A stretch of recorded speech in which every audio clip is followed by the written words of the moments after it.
Red Dawn is the upcoming Team Yankee sourcebook, based on the Soviet invasion of the US mainland, featured in the film of the same name. In this video, we'll be answering the important questions, like is the book based on the classic 1984 John Milius film, or the 2012 Yawnfest remake. But seriously, I polled my viewers asking what they wanted to see in a review of this book, and the answer was overwhelmingly a focus on new kits and box sets. A strong runner-up was a general overview of the release wave. It makes sense. Those are the sorts of things I'm good at. Thanks to everyone who voted in the poll. This is what you asked for. Join me as we take a dive into Red Dawn.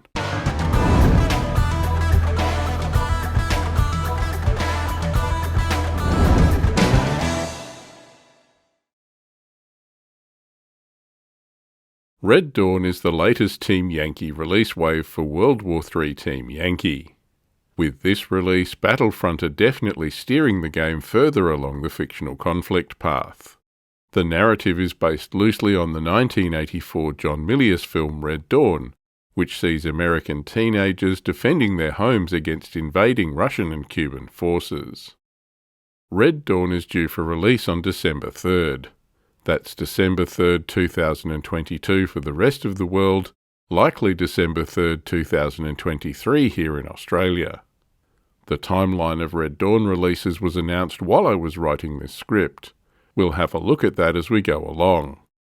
Battlefront have followed their usual release format, starting the releases with the Red Dawn book, the BMD Air Assault Battalion Starter Force box, unit cards and command card packs. Every few weeks after that we'll see more Red Dawn platoon boxes and other products released. As I say, the schedule has just been released, with the book, starter sets and unit cards up first. Battlefront kindly sent me the PDF of the upcoming book so I can tell you a little bit about what's coming. As usual, Red Dawn is a large format hardcover book of about 100 pages.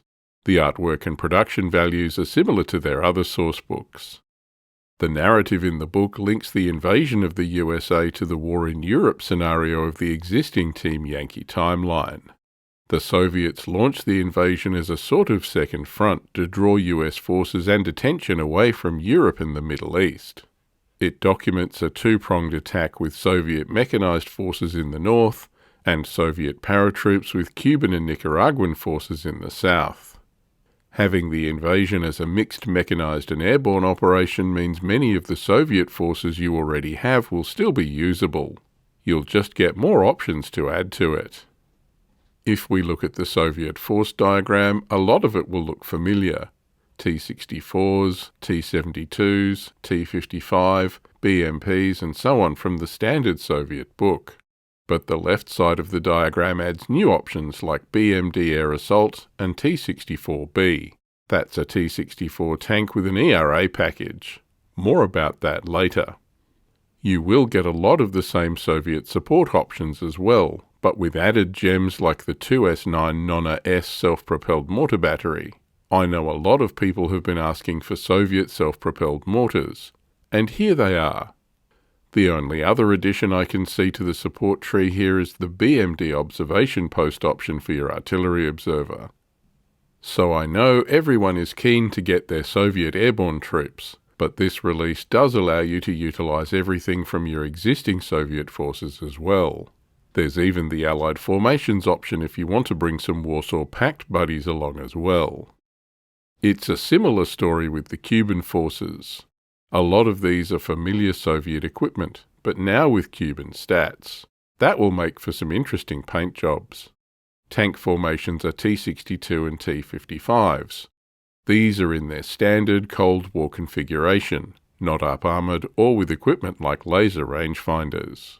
You're going to have to rely on Soviet allies if you want those. There's also some World War II era Su-100 assault guns as options in the tank companies. Infantry formations are mechanized formations mounted in BMPs or BTR-60 APCs. The book recommends using Iraqi mechanized company figures as Cuban infantry. A cut-down range of support choices include artillery, anti-air assets, recon, anti-tank, aircraft and helicopters. The AA options include the Czech-made M53-59 Praga. Courage and skill are generally in the 4+ range. You can add in a Warsaw Pact Allied formation in support. American forces are an interesting mix. You can use all the regular forces from the World War III American book. These represent Army, Marine and National Guard forces based in the continental US. But the thing Red Dawn adds is US irregular forces. Based on the movie, that's a bunch of rednecks and high school students in pickup trucks. Irregular forces are not a formation on their own. You can take up to 2 militia groups as support options for your regular US forces. There are new miniatures for these, and you get technicals, pickup trucks armed with machine guns. As well as outlining the forces, the Red Dawn book covers the history of the Soviet airborne troops, the VDV. The book even adds a few missions specifically covering airborne operations for airborne troops of all nations: US, British, West German, Soviet, Warsaw Pact, and even Cuban air mobile troops. There's even stats for new helicopters like the Mi-8 HIP, the CH-46C Knight, and the CH-47 Chinook. Looks like Battlefront have caved into demand and plan to release playable versions of HIPs and Chinooks to the game. Looks like they're direct order only. If they're Resin, that's going to be a solid chunk of model kit. There is mention of an Airborne Assault Mission Pack, with punch-out cardboard sheets of flat-printed helicopters, unit cards, and a printed book of the Airborne Assault rules and missions. This looks pretty nice and is available in the first release wave in early December. I'm sure a lot of people will want this, but will also be keen for the Resin helicopter kits when they become available in January. Red Dawn also has the usual painting guides and product information on the different miniatures and box sets for this release at the end. So that's a very brief overview of what to expect in the book. Let's talk about the new miniatures and box sets. The first box set is no surprise. It's the existing 2-player Team Yankee complete starter box. Given the mechanised forces for Red Dawn are the same as standard Team Yankee in Europe, that makes sense. The set contains Abrams, Pattons, and Bradley fighting vehicles for the US, and T-80s, T-64s, and BMP-3s for the Soviets. If you're not planning on fielding Soviets, these might still be useful for Allied formations or support.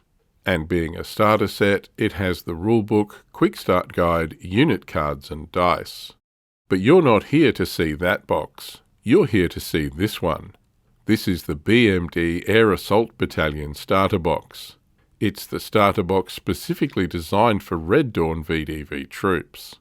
As well as the standard starter box rulebook, start here guide, and unit cards, it comprises 9 BMD-1 or BMD-2 transports, 3 T-64 BV tanks, 3 BTR-Z-D 23mm AA vehicles, VDV infantry teams, and 2 Hind helicopters. You also get an alternate command team and a Red Dawn BMD objective. You know, the one with the obviously not a major burger chain logo on it. Now we're getting to the fun stuff. BMD are the Russian Airborne's equivalent of the BMP infantry fighting vehicle.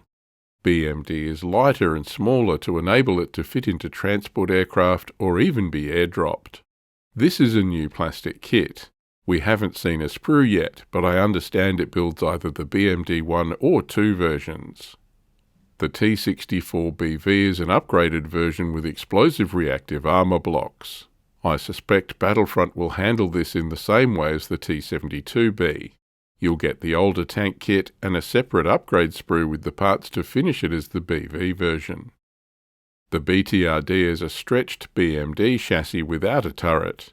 It's a multi-purpose carrier and weapons mount for airborne troops. In this case, it's mounting a twin 23mm AA gun mount on the upper deck. This is a ground-mounted weapon that's been fitted to the BTR-D. You can see it still even has the wheels of the ground mount attached. This will give the VDV some mobile AA against helicopters and aircraft. The infantry teams are new sculpts too, sporting the VDV Blue Beret. VDV also has camouflage uniforms.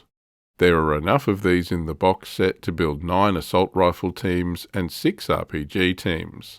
That's 2 platoons. There's no indication what material these are made from. I'd guess thermoplastic resin, but we'll see. I'm definitely going to have to buy one of these box sets. Like all the starter sets, this is great value for money. My only worry is that it means starting a whole other Soviet army. My motor rifle troops will get jealous. The addition of the objective marker and the alternative command team is nice. I'm not sure what the alternative command team looks like, but I wouldn't be surprised if it ties into the Red Dawn movie characters somehow. So the book, the starter box sets and the unit cards are all due in the initial release on December 3rd, along with the Airborne Assault set and a Team Yankee Challenge tournament kit. The next wave of Red Dawn releases is due on December 17. This includes the T-64BV tank and BMD company box sets, as well as the VDV Air Assault Infantry and Heavy Weapons sets. Here's the BMD company box set. This is a plastic kit that can build the BMD-1 with the low-velocity 73mm gun and Saga missile, or the BMD-2 with the 30mm cannon and AT-4 spigot. As mentioned, BMD is the primary infantry fighting vehicle for the VDV. It has an unusual layout, with the driver in the front, the turret, then the troop compartment and the engine at the rear. This is a 5-vehicle platoon box set. Then there's the new T-64 Tank Company box. This has 5 vehicles as well, all in plastic. I'm assuming this will replace the earlier T-64 box set. If you look at the exploded assembly diagram on the back of the box, there's a new turret, side skirts and add-on ERA armor blocks. I'm assuming the kit is the original and very nice T-64 kit, with these new parts on a separate sprue. This looks very exciting. But what about the new VDV infantry figures? There's plenty of blue berets to go around. TSU-712 is the air assault platoon. This has 25 figures, enough for 4 infantry teams, 3 RPG teams and a command team. The Air Assault Heavy Weapons set, TSU-716, is a mix of PKM light machine guns, AGS-17 grenade launchers and SA-14 Gremlin AA teams, along with some 82mm mortars. These figures are all sculpted with the VDV characteristic berets. I assume these are all in thermoplastic resin, but that's yet to be confirmed. The next release wave isn't due until January 7th, 2023. It includes all the helicopters from the Airborne Assault Pack in Resin, as well as a Frog missile launcher. As far as I know, the missile launcher is an objective marker, not a playable unit for the game. This wave also features a Cuban AGS-17 grenade launcher team with just 6 figures. I'm assuming this small set is to add these figures to the Iraqi infantry sets recommended for the Cuban infantry. This is a direct-only product, so it's not going to be generally available at your local retailer. The final Red Dawn release wave is scheduled for January 14th. This includes the irregular US forces, the Wolverine's armed militia box and the pickup truck set. VDV get the BTR-D, NONA-S and the ASU-85. The militia group box contains 27 figures. These are civilians armed with a mix of captured weapons. There are enough figures to build 5 assault rifle teams, 2 RPG teams and a 60mm mortar team. The set also includes the unit card you need to field these. Remember, these are add-ons for your regular US forces in the game, not a formation of their own. And what would the militia be without their own transports? The pickup truck box has 4 utes along with their unit card. These trucks have the option for a passenger-fired machine gun in the rear tray. This should help give the game that Middle America Fights Back vibe of the film. I know some people will be unhappy these units are later in the release wave, but it will be fun when we get them on the table. Let's go to the Soviet equipment.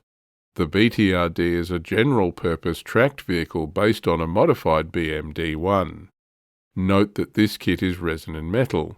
It's interesting you get a couple of these in the BMD Battalion starter box, as Battlefront try and keep these all plastic. This is a versatile box set.